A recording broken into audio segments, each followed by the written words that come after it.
There I am. We can begin.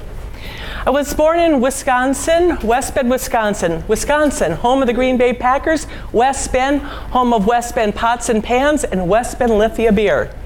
I am the oldest of 7 brothers and sisters. On the top, it's Dennis, David, and Dean, then Janet, Judy, my mom, Joyce, my sister, Jean, and my youngest sister, Jane. Yes, we are the DJ family. This bottom photo here on my left here, we just celebrated my youngest sibling's 50th birthday in January, and right now all 7 of us are in our 50s. I will change that in October when I turn 230s. Okay, so the gentleman with the accordion in the upper right-hand corner, that is my father. His name is Bernie, and he had the Midas touch his entire life. Whatever he touched turned into gold. And I'm very proud of him because he only had an 8th grade education. When he was 14 years old, my grandparents gave him an accordion. He was so successful at that, learning it, that when he was 25 years old, he started his polka band and continued that for 25 years in conjunction with having his own band. My dad had a saying, though. It was live fast, die young, make a good-looking corpse. Well, when my dad was 54 years old, my dad did die. And I kept on my calendar the day that I would have outlived my father. And I can't express the sadness I felt in my heart knowing that this man had to feel so young inside at dying at 54. Those 2 older gentlemen, the lovely couple here on the left is Grandma and Grandpa Hahn. They are my mom's parents. Now, because my dad was home hardly at all anymore, they would come over about every week, every other week. My mother would give my grandfather a honey-do list. He'd take her projects around the house. My grandmother truly believed that her grandchildren were slaves. She worked us from morning to night. One day, though, my brother David, he snuck out the door and didn't come home until dinner time.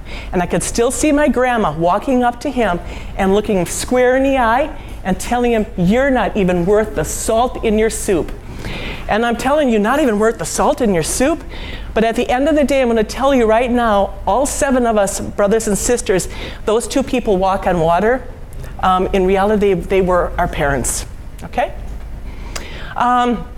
Let's see, I got married shortly out of high school here, and my husband and I, we had a 1 son, Dean.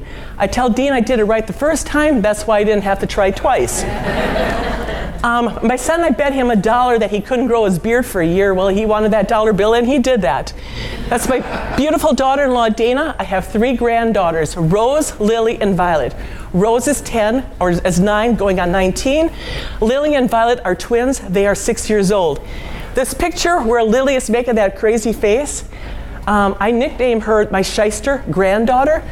Dean and Dana call her Little Janet. Okay. That's my husband, Howard. This restaurant here, he is a retired firefighter at Seattle, Washington. He's retired out of construction. This restaurant you may have seen when you go to the stadium over in Glendale. This star actually wraps around the building, but not only does it wrap around, it actually twists as it goes around. My husband built that, and I told him if he could build that restaurant, that would be the grand finale in his life, that I was seriously proud of him, and he did. Right now, Howard works at the Heard Museum giving tours, and he gives tours in the desert. Okay? My life's experience. I have traveled to and through 32 U.S. states. I've traveled throughout Europe. I've climbed Ayers Rock in Australia. I parachuted out of a plane and I lived to talk about it. I scuba dived in the Great Barrier Reef for only 5 minutes. I'll share that later. I did the acrobatics glider ride hoping that my cheeseburger would stay down. My husband didn't tell me not to eat the cheeseburger before he gifted me with that. I went 4-wheeling and ended up going off a cliff with an ATV coming down and landing on me, breaking a bunch of ribs, but I live to talk about that. And finally, I have stepped over a rattlesnake, and I'm still here to talk about that also. Boom. Okay?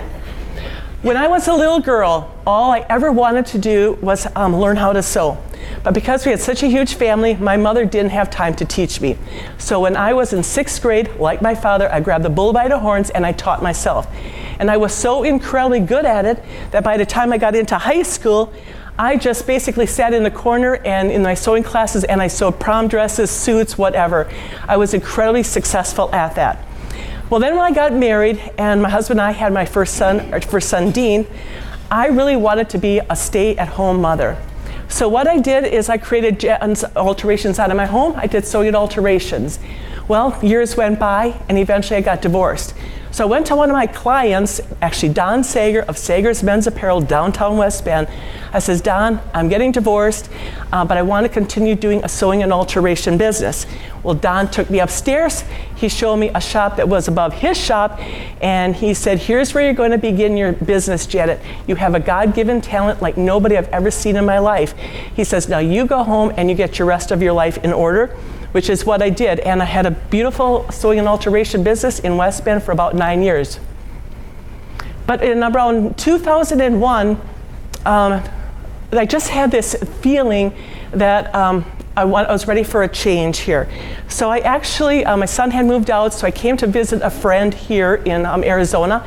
I went to Buffalo Chip, the Packer Bar, in Cave Creek, and I remember coming outside and standing there and having this entire sense of knowing that I needed to pack up and come here to Arizona. And that's what I did. And in a very short period of time, I got a job at the Tonto Bar and Grill, which is where I did meet my second husband. We traveled into California where he did a restaurant, and I kind of hung around. We went to Colorado, built another restaurant. I kind of goofed around, learned to ski. But eventually we came back here to Arizona, and once I got myself grounded, I created Universal Health Expos where the East meets the West. I basically went around the valley doing health and wellness expos. But I was also at that time, I became a member of the Arizona Holistic Chamber of Commerce almost right away when it was founded in 2005. And so I was enjoying them both until I got that phone call on December, where is Pam, of 2009, basically saying that the board had a board meeting and I had been nominated to be the board president, and would I take that position? Hands down, boom, I became the president and then the director for the Arizona Holistic Chamber of Commerce, which truly will always be very dear to my heart. But after doing that for years again, it was in March of 2014, I looked out in the crowd like this, and I just had this feeling that that chapter 2 was closing in my life. So in March of 2014, I resigned as director, and then we closed the Arizona Holistic Chamber of Commerce. But though the chamber closed, my dear friends still remain in my heart, and we still have fun together. So I had a little sabbatical in there until one day I went to a Wines for Humanity sampling at Karen's house. Julie was there, and Kristen was a wine advisor. And I'm looking at Kristen, and I'm saying to myself, you gotta be kidding. This girl goes to people's homes, we drink wine, we raise funds for the homeless, and she gets paid for it? Sign me up. And with that, I became a wine advisor. So why do I do what I do? Number one, I wanted to create a career where I could go back to Wisconsin and spend time with my grandchildren and family. Well, Wines for Humanity is Wisconsin. I could do the same thing here as I do here. Because my husband is 10 years older than I, and we both went through that 2008 meltdown, I need to focus on creating a financial future for myself. It taps into my event planning skills and marketing and skill set, and I simply just love being a wine advisor. But also, for every sampling that we do, proceeds from each event go back to the homeless or a charity of your pickings here.